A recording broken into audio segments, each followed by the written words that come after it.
নমস্কার। আশা করি আপনারা সকলে ভালোই আছেন। আমার ডাক্তারি জীবনে অনেক পেশেন্ট ও তার বাড়ির লোকজন আমাকে জিজ্ঞেস করেছেন যে বাচ্চাদের চোখে কি ক্যান্সার হতে পারে, হলে কী রকম হয়, এবং এই ক্যান্সারের কি চিকিৎসা করে সারানো যায় ইত্যাদি বাচ্চাদের চোখের বিষয়ে নানা প্রশ্ন। বাচ্চাদের চোখের এক বিশেষ ধরনের ক্যান্সারের বিষয়ে এই ভিডিও। ক্যান্সারের কী নাম এবং সাইন্স অ্যান্ড সিমটমস বা উপসর্গ কী, কাদের বেশি হয় এবং এর চিকিৎসা কী ইত্যাদি বিভিন্ন বিষয়। আমি আশা করব যে আপনারা ভিডিওটা শেষ পর্যন্ত দেখবেন। যারা এই চ্যানেলে নতুন ভিডিও দেখছেন তাদের জানাই যে এই চ্যানেলের ভিডিওগুলির বিষয় আমাদের চোখের বিভিন্ন রোগ এবং অবস্থা সম্বন্ধে আলোচনা। ভিডিওটা ভালো লাগলে এই চ্যানেলকে সাবস্ক্রাইব করবেন, আর যারা অলরেডি সাবস্ক্রাইব করেছেন তাদের জানাই অনেক অনেক ধন্যবাদ। এছাড়াও যারা এই চ্যানেলের মেম্বারশিপ নিয়েছেন তাদেরও জানাই অনেক অনেক ধন্যবাদ। বাচ্চাদের চোখে অনেক রকমের ক্যান্সার হতে পারে, কিন্তু চোখে সবথেকে বেশি ক্যান্সার যেটা বাচ্চাদের হয় সেটার নাম রেটিনোব্লাস্টোমা। নামটা শুনেই আপনারা নিশ্চয়ই বুঝতে পেরেছেন যে এই ক্যান্সার রেটিনা বা চোখের পিছনের পর্দা থেকেই জন্মায়। আমাদের চোখের পিছন দিকে এবং ভিতরের দিকে রেটিনা নামে একটি আস্তরণ বা লেয়ার আছে। এই রেটিনা বা পিছনের পর্দাতে থাকে অনেক নার্ভ সেল বা কোষ এবং বিভিন্ন প্রকার নার্ভের অংশ বা নার্ভ টিস্যু। রেটিনোব্লাস্টোমা টিউমার এই রেটিনাতেই শুরু হয়। এই ক্যান্সার সাধারণত 5-6 বছরের নিচে যেসব বাচ্চার বয়স তাদের হতে পারে, কিন্তু বেশি দেখা যায় যে 2 বছরের নিচে বাচ্চাদের মধ্যে। ছেলে ও মেয়ে উভয় বাচ্চাদের হতে পারে। প্রায় 20,000 জীবিত বাচ্চাদের মধ্যে একজনের হতে পারে। বেশিরভাগ এক চোখেই হয়, কিন্তু কিছু কম ক্ষেত্রে 2 চোখেও হতে পারে। বংশগত কারণে হলে অর্থাৎ হেরিডিটারি হলে সাধারণত 2 চোখেই হয়, কিন্তু দেখা গেছে যে বংশগত কারণে এই ক্যান্সার কম হয়। বেশিরভাগ হয় বিক্ষিপ্ত বা স্পোরাডিক, অর্থাৎ বংশগত নয়। এবার জানা যাক যে এই ক্যান্সারের কি কি উপসর্গ বা লক্ষণ হতে পারে, অর্থাৎ সিমটমস অ্যান্ড সাইন্স। সাধারণত এই বয়সের বাচ্চারা কোনো উপসর্গ বা কষ্ট নিজেরা ঠিকমতো বলতে পারে না।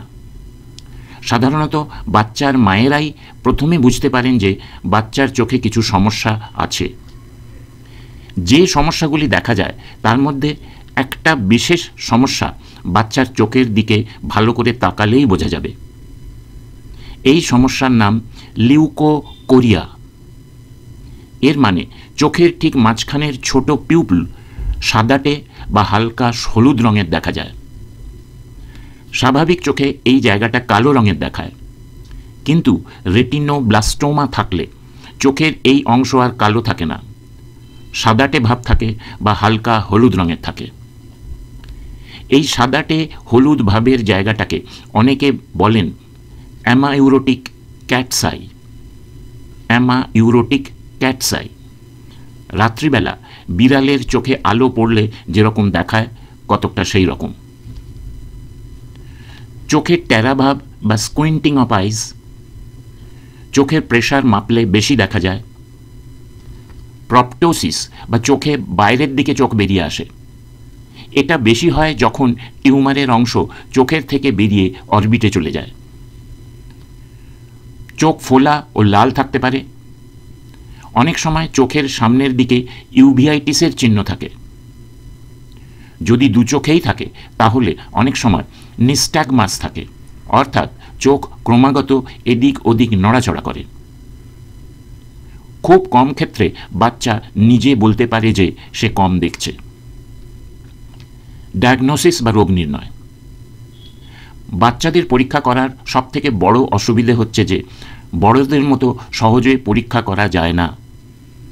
বাচ্চাদের ঠিকমতো পরীক্ষা করতে হয় বাচ্চাকে ঘুমের ওষুধ খাইয়ে ঘুম পাড়িয়ে পরীক্ষা করা হয়, অথবা দরকার হলে অজ্ঞান করে পরীক্ষা করতে হয়। চোখের পিউপিলকে ওষুধ দিয়ে বড় করে পরীক্ষা করতে হয়। অপথ্যালমোস্কোপি এবং এরপর ইনডাইরেক্ট অপথ্যালমোস্কোপ দিয়ে চোখের পিছনের অংশ দেখলে চোখের ভিতরে টিউমারকে ভালোভাবে দেখা যায়। এইগুলি ছাড়াও আরও কতগুলি পরীক্ষা করার দরকার হয়, যেমন এক্স রে অরবিটে ক্যান্সার চলে গেছে কি না তা দেখার জন্যে, চোখের B scan ultrasonography, CT scan বা এমআরআই ইত্যাদি। এইগুলি করলেই টিউমারের সম্বন্ধে অনেক কিছু জানা যায়। কিন্তু সব কিছু ঠিকমতো জানার জন্যে আরও কতগুলি পরীক্ষা করার দরকার হতে পারে। এই পরীক্ষাগুলি সবসময় করা হয় না, কিন্তু জেনে রাখা ভালো, যেমন অ্যাকুয়াস হিউমার প্যারাসেন্টেসিস, এলিসা পরীক্ষা, লাম্বার পাংচার পরীক্ষা, বোন ম্যারো পরীক্ষা ইত্যাদি। চিকিৎসা নির্ভর করে কত বড় টিউমার চোখের ভিতরে আছে, কোন জায়গায় আছে এবং চোখ ছাড়া শরীরের অন্য কোনো জায়গায় ছড়িয়ে পড়েছে কি না ইত্যাদি বিভিন্ন অবস্থার উপরে। সাধারণত যে চিকিৎসা করা যেতে পারে সেগুলি হচ্ছে কেমোথেরাপি, ক্রায়ো বা cold therapy, laser therapy, radiation therapy এবং খুব দরকার হলে যে চোখে টিউমার আছে সেই চোখকে অপারেশন করে তুলে ফেলা বা ইনিউক্লিয়েশন অপারেশন। কেমোথেরাপি এই পদ্ধতিতে চিকিৎসা করার জন্যে বিভিন্ন ধরনের ওষুধ আছে। ওষুধ দিয়ে ক্যান্সার কোষগুলিকে মেরে ফেলার চেষ্টা করা হয়। অনেক সময় এই পদ্ধতি প্রথমে করা হয় এবং এতেই কাজ হয়ে যায়। ক্রায়োথেরাপি বা কোল্ড থেরাপি এই পদ্ধতিতে ক্রায়ো মেশিন দিয়ে চোখে খুব ঠান্ডা দেওয়া হয় এবং ক্যান্সার কোষগুলিকে মেরে ফেলা হয়। কেমোথেরাপি করার পর যদি কোনো ক্যান্সার কোষ থেকে যায় তাহলে এই পদ্ধতি করা যেতে পারে। লেজার থেরাপি এই পদ্ধতিতে লেজার লাইটের সাহায্যে চোখের ভিতরে ক্যান্সার কোষগুলিকে মারা হয়। কেমোথেরাপি করার পর যদি কোনো ক্যান্সার কোষ থেকে যায় তাহলে এই পদ্ধতি করা যেতে পারে। রেডিয়েশন থেরাপি এই পদ্ধতিতে রেডিয়েশন মেশিনের সাহায্যে চোখের ভিতরে ক্যান্সার কোষগুলিকে মেরে ফেলার চেষ্টা করা হয়। মেশিনের সাহায্যে রেডিয়েশন বিমগুলি ক্যান্সারের কোষগুলির দিকে চালানো হয়। এতে আগের পদ্ধতিগুলো করার পরও যদি কোনো ক্যান্সার কোষ থেকে যায় তাহলে সেইগুলিকে মারার চেষ্টা করা হয়। অপারেশন করে চোখ তুলে ফেলা বা ইনিউক্লিয়েশন, যদি আগের পদ্ধতিগুলি করেও ভালো কাজ না পাওয়া যায় অথবা টিউমারটা খুব বড় সাইজের থাকে তাহলে যে চোখে রেটিনোব্লাস্টোমা হয়েছে সেই চোখ অপারেশন করে তুলে ফেলা যেতে পারে। এতে ক্যান্সার শরীরের অন্য কোনো অংশে ছড়িয়ে পড়বে না। অপারেশনের পর যে চোখ তুলে ফেলা হয়েছে সেই জায়গায় আর্টিফিশিয়াল চোখ বা নকল চোখ লাগানো যেতে পারে। তবে অন্য চোখের জন্যে কয়েকটা জিনিস খেয়াল রাখতে হবে। অন্য চোখকে ডাক্তারবাবু বছরে যতবার করে বলবেন ততবার ডাক্তারবাবুর কাছে গিয়ে রেটিনা পরীক্ষা করাতে হবে।